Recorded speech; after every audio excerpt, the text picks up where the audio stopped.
Welcome to Gentle Answers, a Redeeming Conversations podcast. I'm your host, Jocelynn Rodriguez. Today we will hear from Alissa Golob, who is the co-founder and executive director of the pro-life organization Rightnow, which is a political group that aids in electing pro-life candidates in local nomination elections. She's worked full-time in the pro-life movement for 15 years. She is also a wife and a mom of four. And in 2023, she went undercover in four late-term abortion clinics to expose that practice in Canada. So we're really excited to have her with us here today. Welcome, Alissa. Thank you so much for joining. Thanks for having me. So can you just tell us a little bit more about kind of what you did, what that was like going undercover, kind of what even inspired the idea, and yeah, what you experienced as you were doing that? Well, yeah, when I first wanted to go undercover with my first baby, and I was pregnant in 2020, and that was during COVID. So everything was kind of weird. It was shut down. Like, yeah, appointments were scarce. And then I had another pregnancy in 2022, and that was even worse. It was during like vaccine mandates, and things were really, really chaotic with regards to COVID then. So then I still couldn't go undercover, and I'm sort of grateful that I didn't do it with my specifically my first pregnancy, but I did it with my third because I was a little bit more familiar with pregnancy by then. And I didn't actually realize sort of the emotional toll that it would take kind of going into these clinics, being in a waiting room with other women, who are going through these situations, talking to the counselors, them doing the ultrasounds, things like that, where maybe I wouldn't have had kind of the emotional wherewithal to go through with it. So finally, in 2023, when I was pregnant with my third baby, in late 2023, I decided to go into four late term abortion clinics in Calgary, in Toronto, in Montreal, and in Vancouver, and just film what happened during these appointments. So, what the intake nurses said, what the counselor said, what the abortionist said, and kind of expose to people that late term abortion is rampant in Canada, that it's very easy to get one, and that it doesn't have to be for any reason medically necessary or otherwise. They don't even ask you for a reason. And there's a lot of misconceptions and on purpose, I think, misinformation about this because there is a lot of opposition to it. And that was basically the purpose to show kind of how far abortion has gone in Canada and that it even Mm-hmm. goes into the late term. Mm-hmm. And what's the response been like that you've noticed it from even like politicians or from, people in general?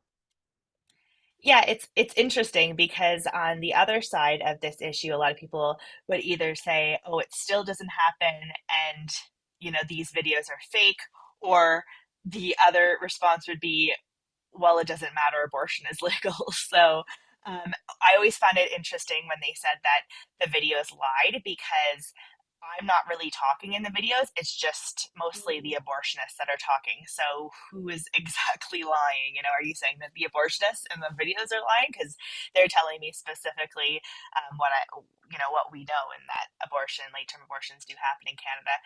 Um, so I think that, yeah, we did make the front page of the National Post twice. One was a front page cover story, the other was an opinion piece. And that created a lot of outcry from a lot of people. It created a lot of conversations, people that sort of would identify as pro choice but had reservations and did not agree with late term abortion. A lot of conversation online about that. A lot of politicians reaching out to me, saying that they couldn't believe this was happening.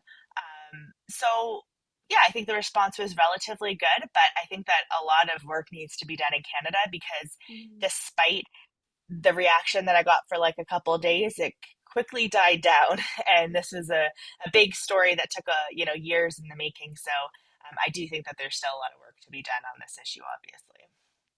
Yeah, absolutely. And yeah, it is interesting when something is so clearly grotesque that the reaction or response can be like, well, that's obviously fake. And it's Hmm. unfortunate too with the rise of AI that a lot of people, I think, would more easily write it off too, right? Like there's that potential, even though, it is a real video, it is what really happened. something I found, because I had actually called my local uh, MP. I always get it mixed up. MP, MLA, but and he's conservative, but he's known for being pro-choice. And what was interesting to me was that he immediately went to the talking points of, it's a woman's body, it's her choice. And I said, yeah, yeah, but I'm actually not talking about whether or not abortion is should be legal or not. I'm specifically talking about late term, which was told to be not happening or rarely happening, and it is. And it was interesting. I had to repeat myself multiple times before he finally said, uh, and it wasn't actually him; it was his advisor because he was away on a trip or something. But when he finally understood what I was saying, and then actually it was neat because we got to have a genuine conversation and I was able to share a bit of my testimony.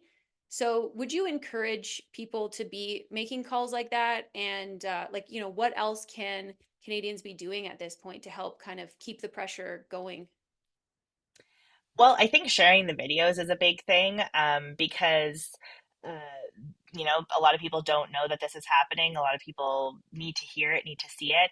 And it's very obvious that the videos aren't doctored, aren't fake in any Mm-hmm. way. It's very raw footage. So I think that's really important.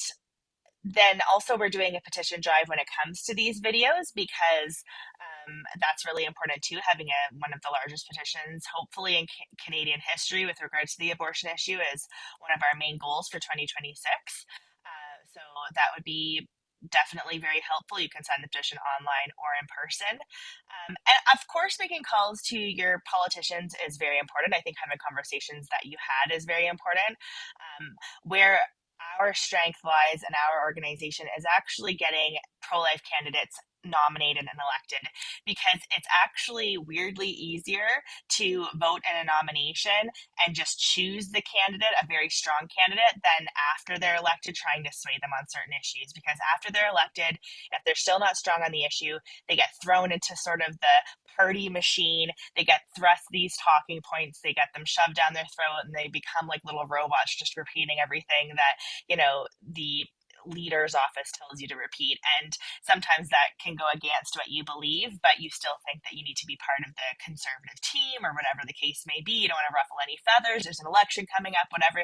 You make all these excuses to yourself, and then you end up kind of repeating talking points that you don't agree with. And I find that happens a lot. So the stronger the candidate you have to get them elected, the less likely that is to happen later down the road. Mm-hmm. Yeah, yeah, that makes sense. And the videos, they are on Right Now's website, Mm-hmm. correct? So people can find them there. Itstartsrightnow.ca. Yep. Okay, and we'll share the link in the caption and stuff to this video and or podcast notes as well. Um, so I'm curious because I'm in Calgary.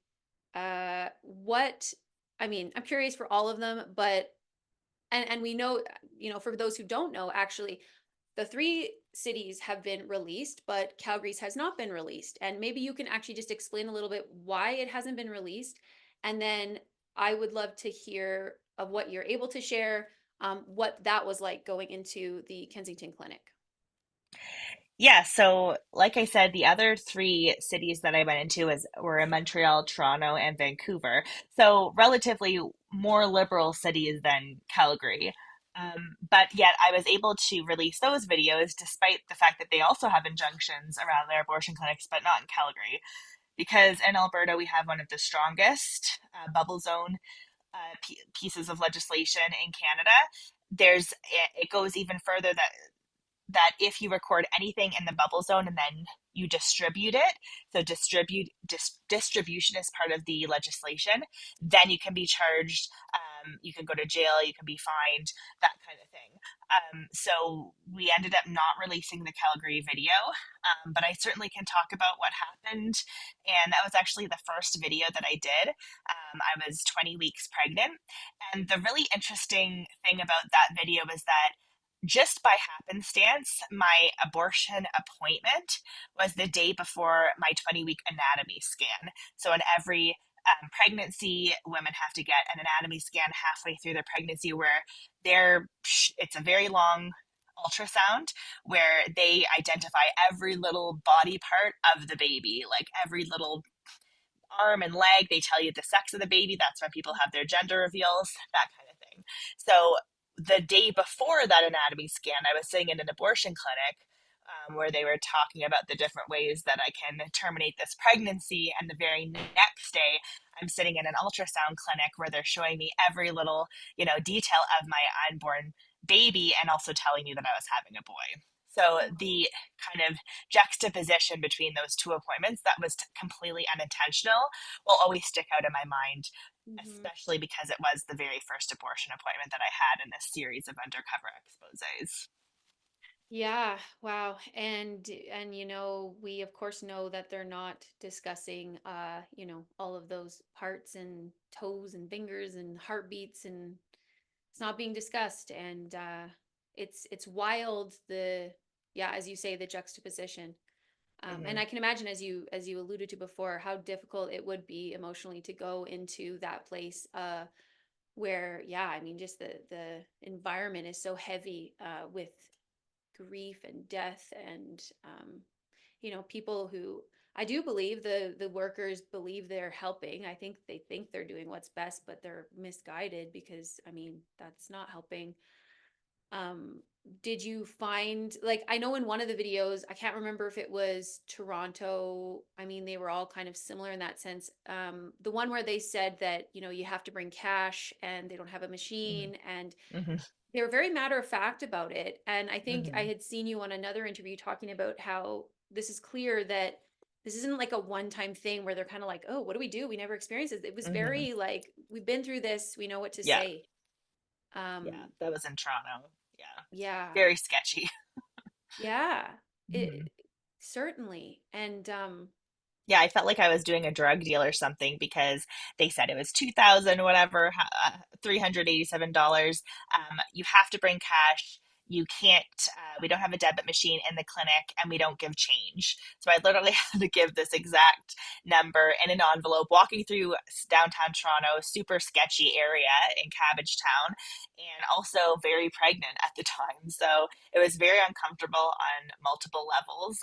Just handing over the envelope, watching them count the cash. Like well, it was super yeah. weird, super bizarre. I've never experienced that in any other medical appointments that I've ever had, nor will I probably throughout the rest of my life. And yeah, it was very disconcerting and Mm-hmm. not common practice for obvious reasons. Mm-hmm. Yeah, wow.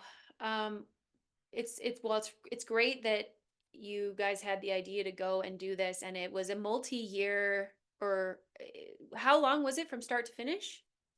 Yeah, so I went. I actually did it within 4 weeks because I wanted to do it within the very last weeks of pregnancy because Right. most clinics will only do abortions up to the 24th week. So I wanted to go when I was 20, 21, 22, and 24 weeks, just so I could push the limit as much as possible and see what happens or what they instruct me to do if it's past the 24-week mark.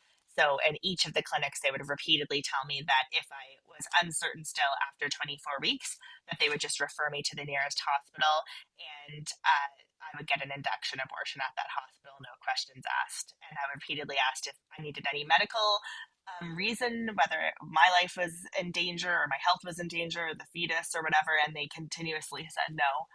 That you don't have to prove that. And one abortionist even said that that type of abortion care hasn't existed in Canada since the 1960s. So that is certainly not even remotely an issue or anything that any practice that's being done here. And I was repeatedly not asked why I wanted a late term abortion. They would often just say, what brings you in today, or kind of leave it open ended so I could share as much or as little as I wanted. But I certainly felt that because I was asking a lot of questions that was uncommon, I think they kind of, it's just a few minutes with the counselor or whatever, and then you go and get the procedure done. But I was often in there for hours. In fact, in the Toronto clinic, I had a very early appointment. It was like 8:30 or something like that. So I was there first thing in the morning, and then I spoke to the counselor got the ultrasound, and then because I had extra questions, they wanted me to speak directly to the abortionist, but she was busy the entire day doing abortion, so I had to wait until after she was done at the very end of the day to actually talk to her. So I was in this clinic in the Wow. sketchy part of downtown from like 8:30 in the morning till 4:30 in the afternoon, and then I spoke to her, so I was out of there at like 5:30, 6 o'clock.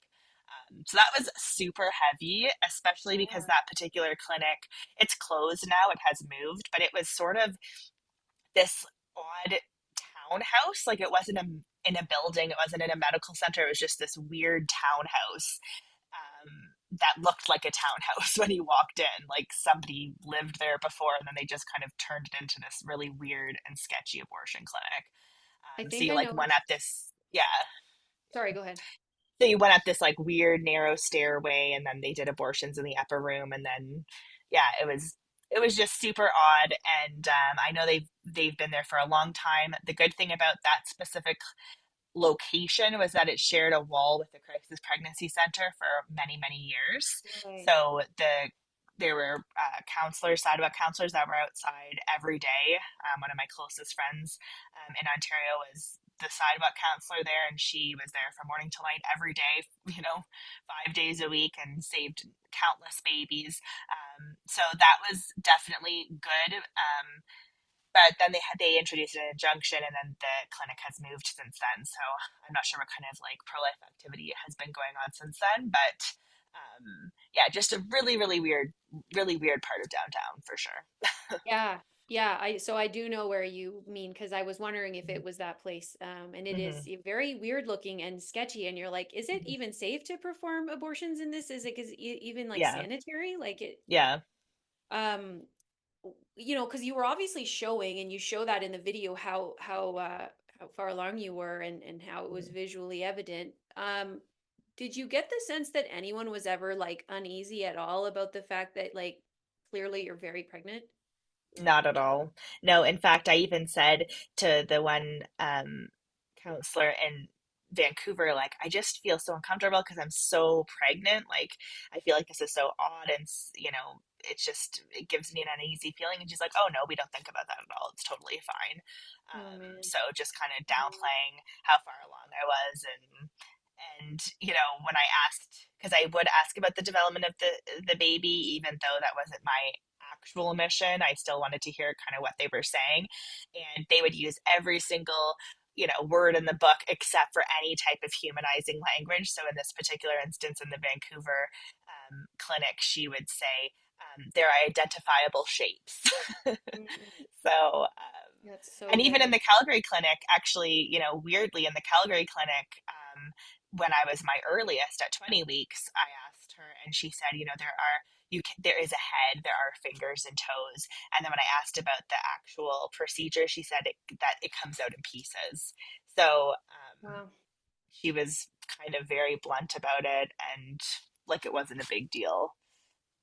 Oh man. And I mean, I guess she didn't necessarily offer that. That was after you were asking, but I Mhm. mean, who knows? Maybe she sometimes offers that. I guess we can't know for sure, but um did anyone ever did they show you your ultrasound or offer to show you? No, they don't show you the ultrasound. I believe that if you wanted to see it, they would, but no, they turn it away from you. I think they only do it to see how far along you are and the location of the baby and things like that. But no, they don't show you anything. Yeah, that tracks with people who are listening might have heard my testimony in an earlier episode, but that I have had an abortion, and when I went, I didn't even know I had a picture of my child until 6 years later when I was doing healing with the Lord, and I watched the movie Unplanned, and I saw that there's a clip, and she's looking at her file, and it has an ultrasound picture, and I thought, is there a picture of my baby in my records? So I reached out to the clinic, and I 6 years later finally saw my ultrasound picture, and I'm thinking, why didn't I see this the day of? And in the Mm. ultrasound picture, right before it in the chart, there's a pre-procedure scan, and they check the box fetal heartbeat. Mm-hmm. And there's another box for fetal motion. That one wasn't checked yet for I was 8 weeks. But it just really surprises me and boggles my mind that they can check that box. Yep, there's a heartbeat, and then Hmm. proceed to end the life. And that they don't even show me that. And I don't know, my heart was so hard and I was really in the world, but I wonder, like, had I seen that picture and known there was a heartbeat, I don't think I could have gone ahead with it because I wasn't trying to kill my child. Hmm. You know, there was a lot of misunderstanding. So it's unfortunate to hear that they continue to, not surprising, but that they continue to not show the ultrasound. And did anyone ever mention like emotional risks to you or anything? No, in Toronto, I do show it in the video. They did go through risks, physical risks. Again, very weirdly matter of factly, like, oh, she could perforate the uterus, and in worst case scenario, uterus has to be removed, but it's very rare. But like, it just talking about it as if it wasn't a big deal, like that's a Yeah, massive deal. And even if it yeah. is rare, like it's something to be considered, for sure. Hmm. So, you know, but other than that, absolutely nothing regarding emotional. I think in Montreal, when she was talking about getting an induction abortion, she said it's more difficult. So I assume she meant it's more difficult emotionally, because she was saying that in the before 24 weeks abortion, you don't see anything, but then after, if you go to the hospital to have an induction, you would see more and it would be more difficult. So that was the only kind of mention of something emotional. But with regards to literature, anything they handed you or anything that they said to you, no. Yeah, and I find that really surprising because it wasn't again until after I had my abortion that I saw a study, and I can share this in the description as well. But something about 81% of women, it was a study from a British journal of, I think, psychiatry. 81% of women who have abortions experience, like PTSD, anxiety, depression, um, a whole host of other symptoms. And I thought, wow, 81% is pretty high. And yet no one said anything. And of course, we Hmm. know that if you go get like a foot surgery and there's a small 0.0001% chance you might die, they're telling you, they're Hmm. giving you everything. So, I mean, we know that this is sort of withheld. I think sometimes under the guise of, well, we're protecting them. They're already struggling. We don't need to. Hmm. But yet, yeah, it's very inconsistent and it's really unfortunate. Yeah, I think that, legally they should be bound to tell the risks, Yeah. emotional and otherwise. They're just choosing what to tell you basically when you go in there. And also, I think that it's very important, like you mentioned earlier, for women to see that ultrasound, because I know even with me, with all four of my pregnancies, mentally I knew I was pregnant. Like there was a positive pregnancy test, and obviously things were happening where I knew I was pregnant.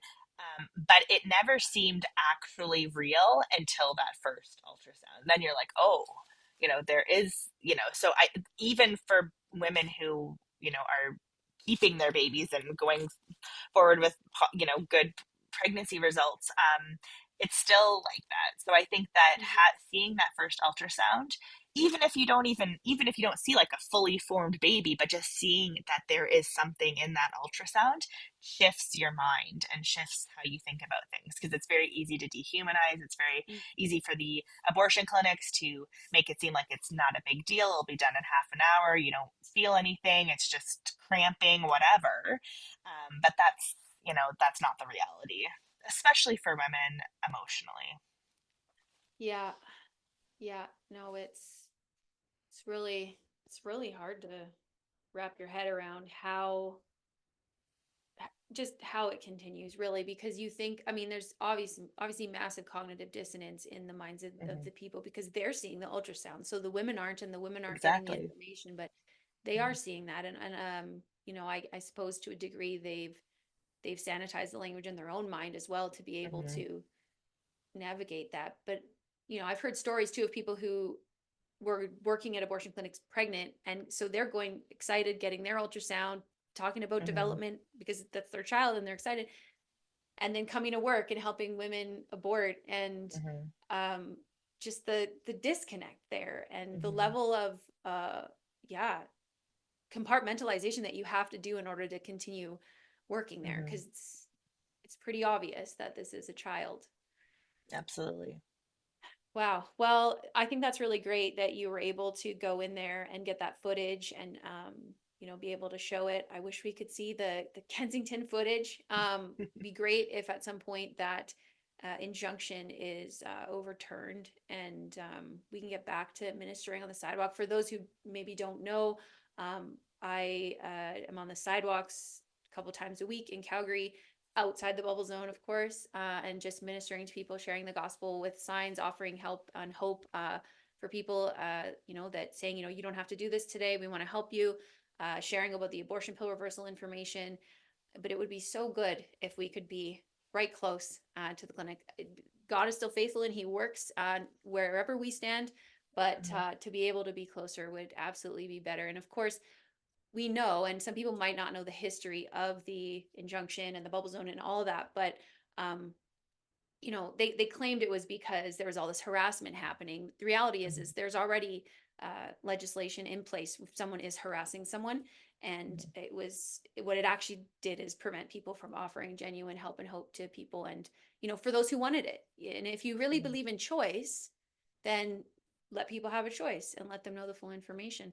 Um, but I know what you did is I'm kind of going into more just that in general. I know your purpose of going into the clinics was really just to highlight that this is that Canada has historically claimed, the government has said, hey, you know what, late term abortions are rare and they're happening for very specific reasons. But it was very clear in your videos that they're not rare and you can get it for any reason. And so what the government is saying and what's actually happening are not the same. And that's important that, there needs to be accountability for that. So um, is there any sort of kind of final word you'd like to share or encouragement for people, or, what things you think people, I know you already shared some things people could be doing, but anything else that comes to mind as we kind of wrap up here?